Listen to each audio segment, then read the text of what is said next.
pag-usapan natin mga ka-GP Natics. Ano lang tayo, update dito sa missing sabongeros, mga kababayan.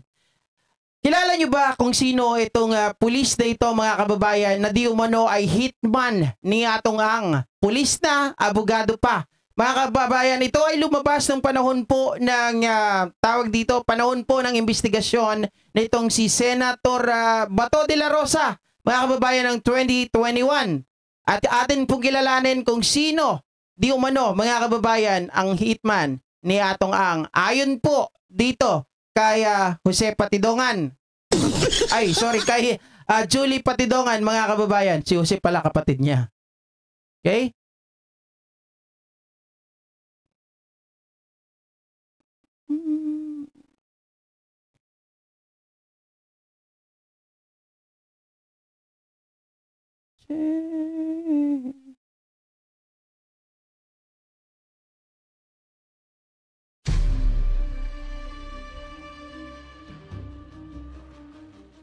Una niyan, pinakilala nga yan sa akin si Colonel, Major pa yan noon, si Urapa.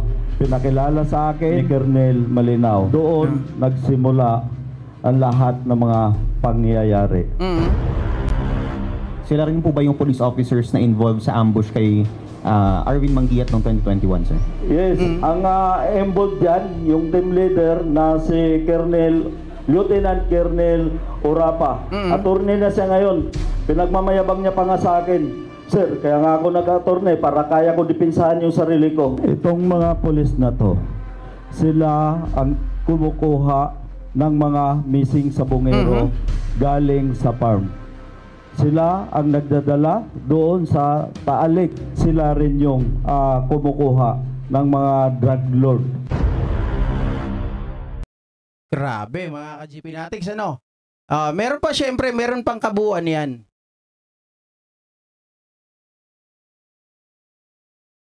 Ito po ay isang pulis, kaso ng mga nawawalang sabongero. At this time po, ay pag-uusapan po natin ang isang tao na laging binabanggit po lagi ni Dondon Patidongan.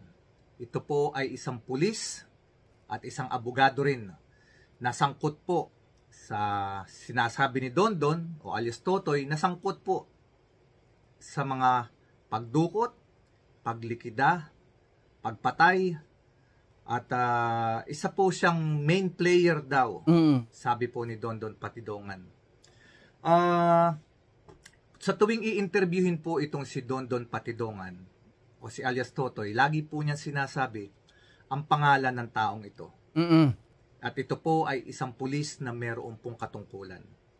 At bago po tayo magsimula, paki-subscribe. Marami pong salamat. May mga comment section po tayo ni Dondon o ni alias Totoy sa tuwing siya po ay ini-interview. So bago po tayo magsimula, simulan muna natin doon sa pinaka start nung kwento. Sa ayon kay Dondon, ito daw pong pulis na ito ay isa pong mataas na opisyal.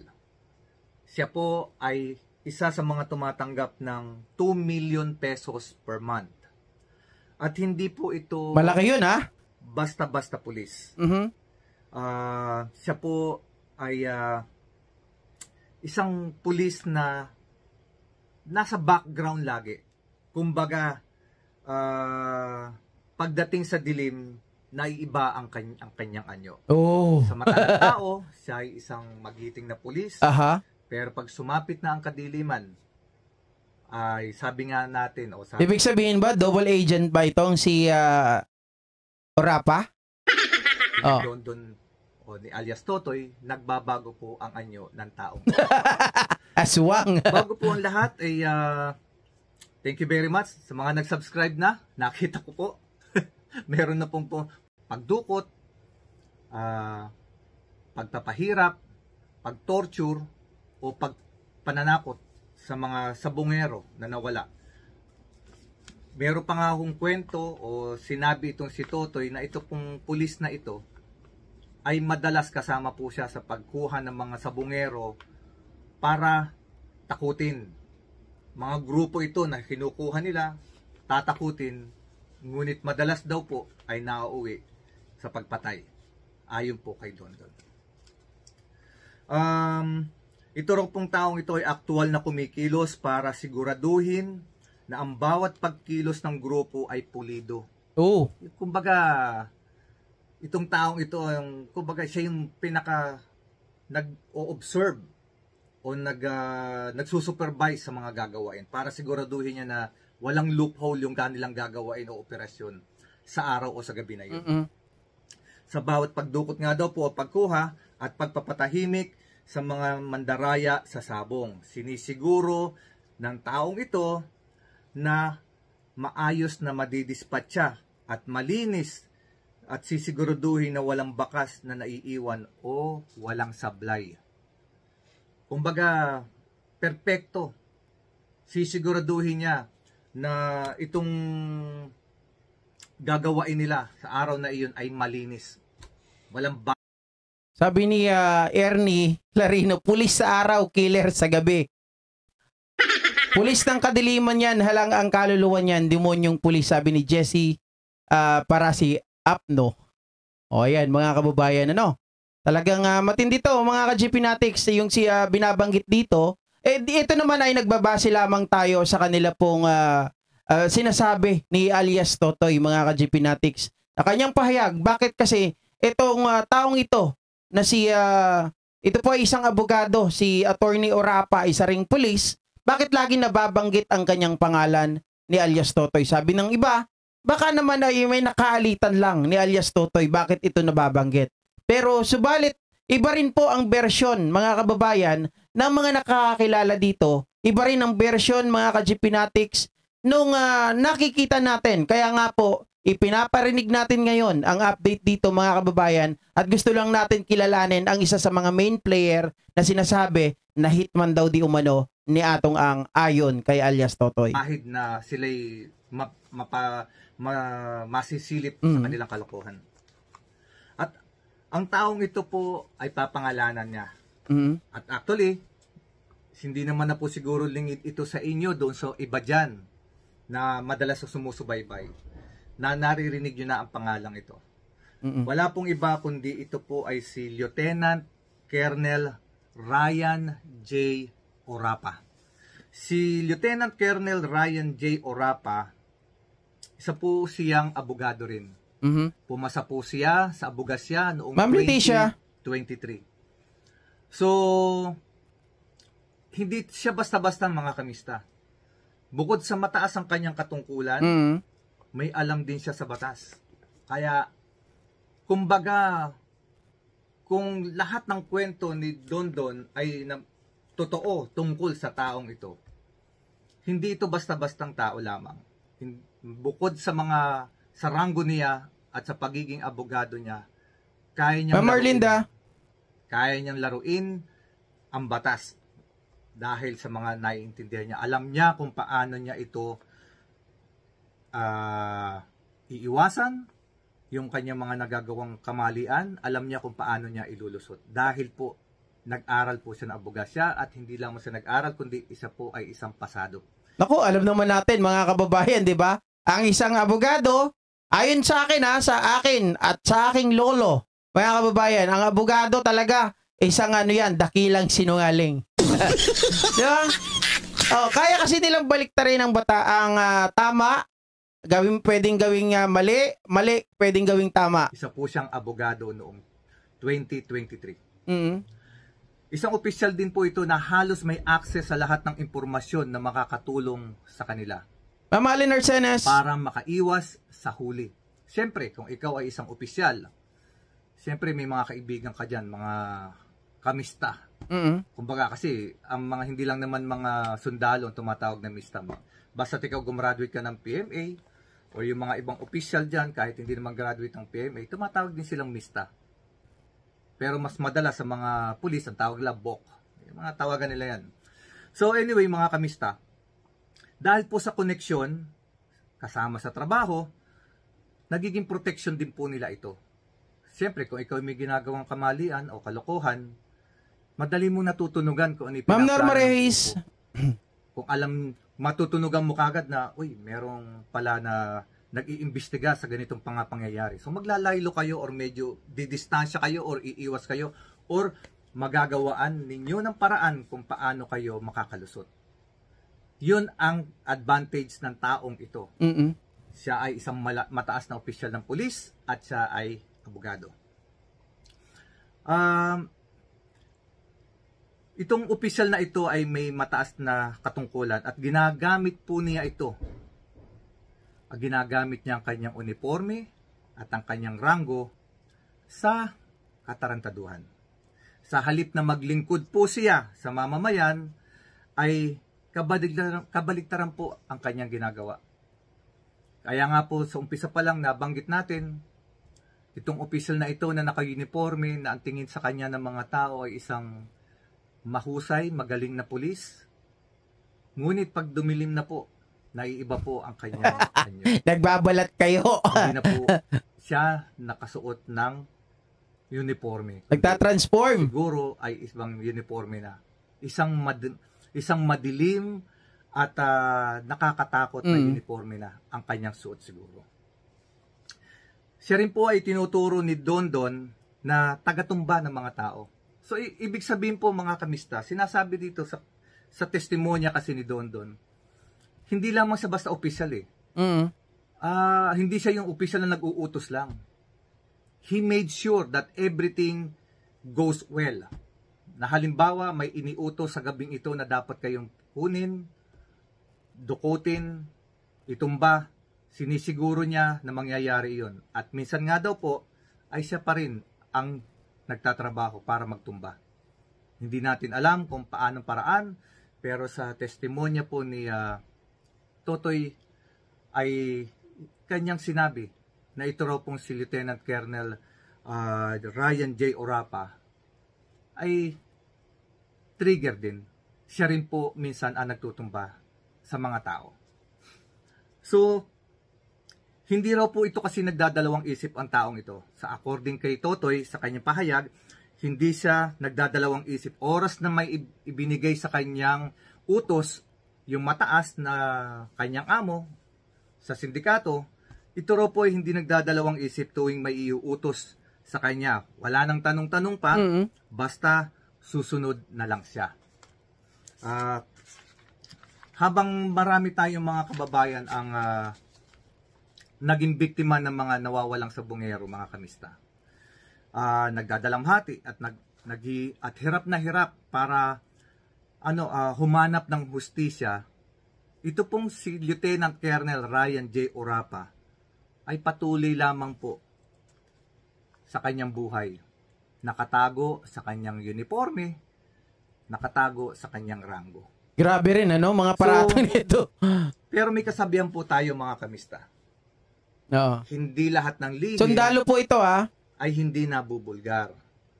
Hindi lahat ng lihim ay maitatago sa habang panahon. At ito nga lang pong nakalipas na ilang araw, lahat po ng sangkot sa mga nangyaring pagkawala ng mga sabungero, lahat po ng pulis, kabilang po rito si Lieutenant Colonel Ryan J. Orapa, ay binabaan na rin po ng tinatawag na 90 days preventive suspension. Ibig po sabihin nito, sila po ay iniimbestigahan na, hawak po sila ng mga kapulisan, at sila po ngayon ay hindi na pulis. Sila po ngayon ay mga akusado, at sila po ngayon ay iniimbestigahan na, at sila po ngayon ay tinatrato bilang mga salarin, akusado, at hindi sila tinuturing na isang opisyal. So, ibig sabihin sa nagtatanong kanina, mga ka-GPnatics, kung may makakasuhan daw ba o makukulong sa mga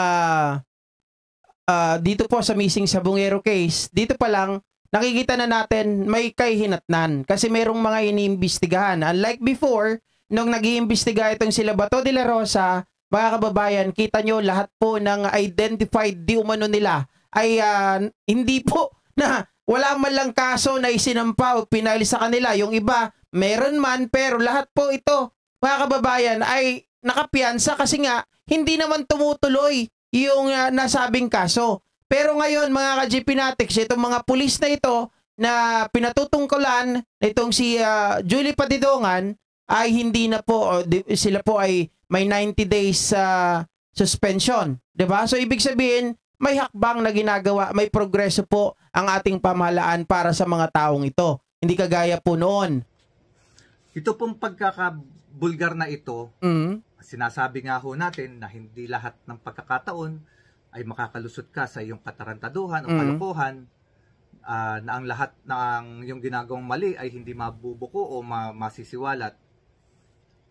Ito na po yung panahon na dumating sa paglabas po ni Don Don or alias Totoy at ng mga Patidongan brothers. Ito na po siguro marahil ang katapusan nitong si Lieutenant Colonel Ryan J. Orapa.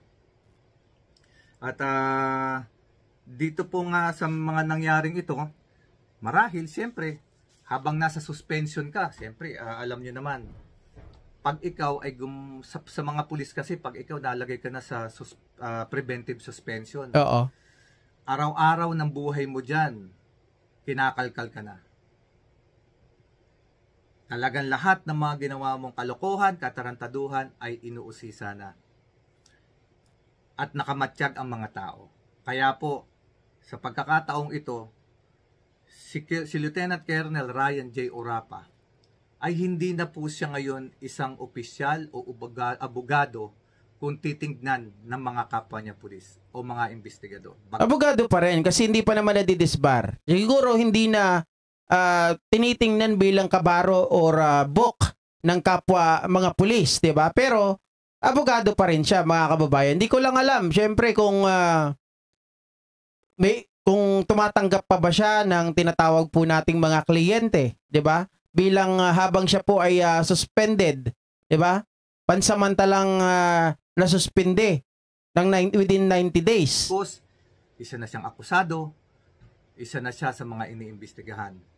At sa bawat araw na lumilipas, ay unti-unti na hinuhubad sa kanya ang kanyang dangal.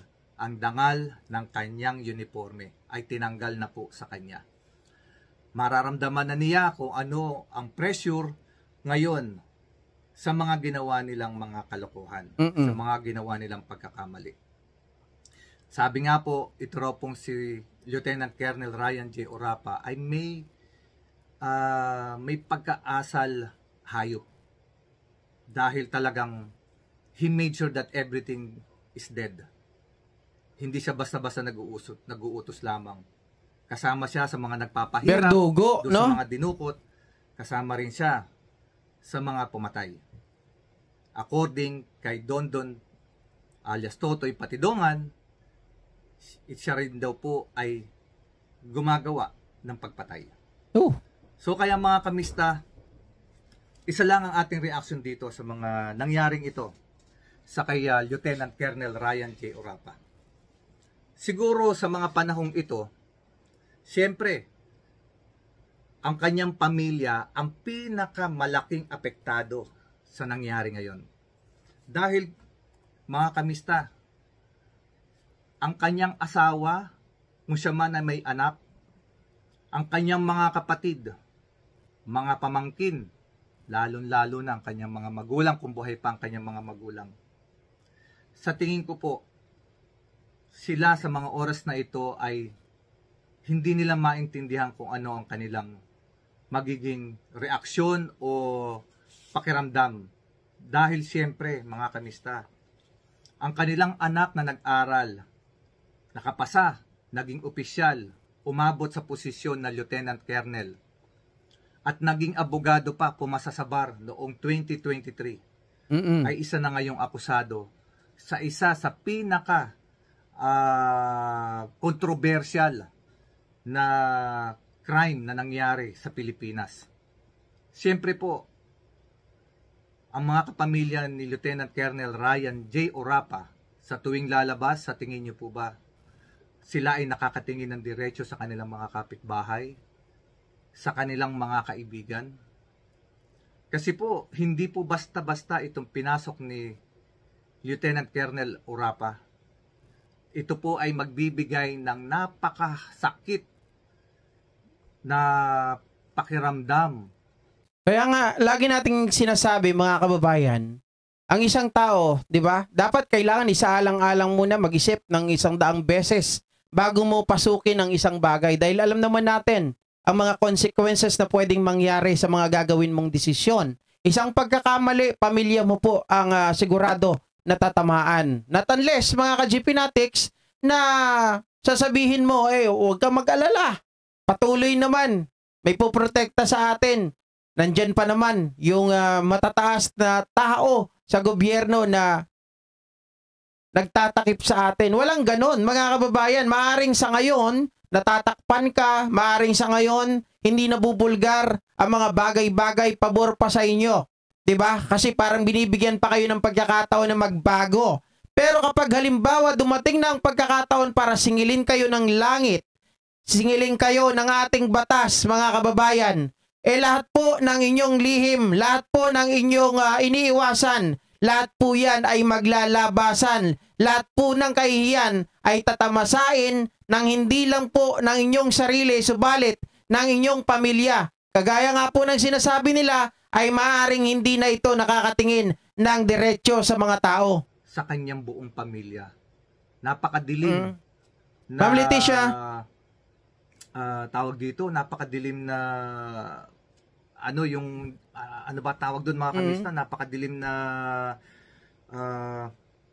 Ma'am Brenna Barton, sige po. Pamilya.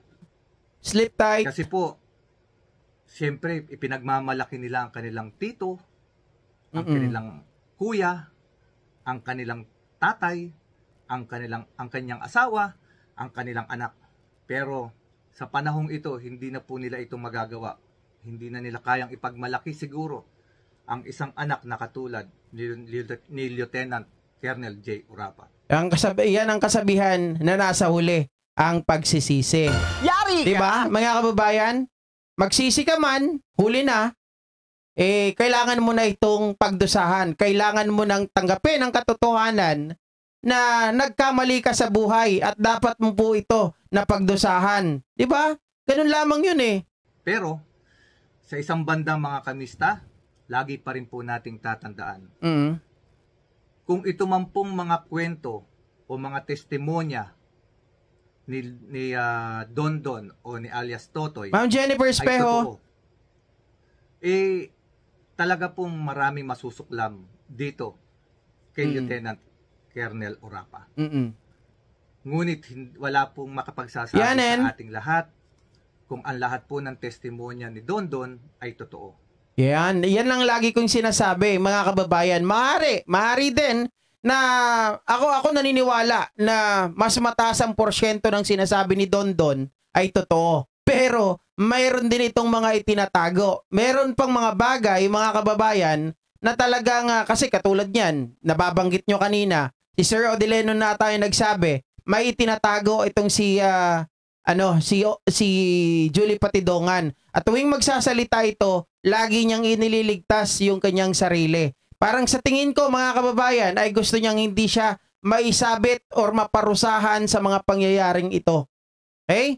Pero tayo po ay nagdarasal, tayo po ay umaasa na ang gobyernong ito, administrasyong ito, bago pa man matapos ang termino ng ating Pangulo, ay mabigyan na po ng hustisya itong mga nawawalang sabongeros, mga kababayan, at maparusahan ang dapat maparusahan, makulong ang dapat makulong, magbayad ang dapat magbayad.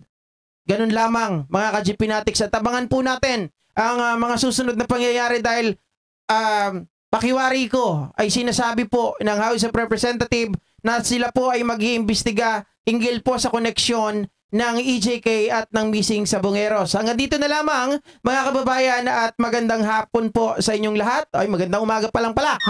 Tayo po ay mananghalian at magkita-kita po tayo mamayang hapon, mga kababayan, or kaya mamayang gabi po. Maraming salamat at mag-ingat po tayong lahat.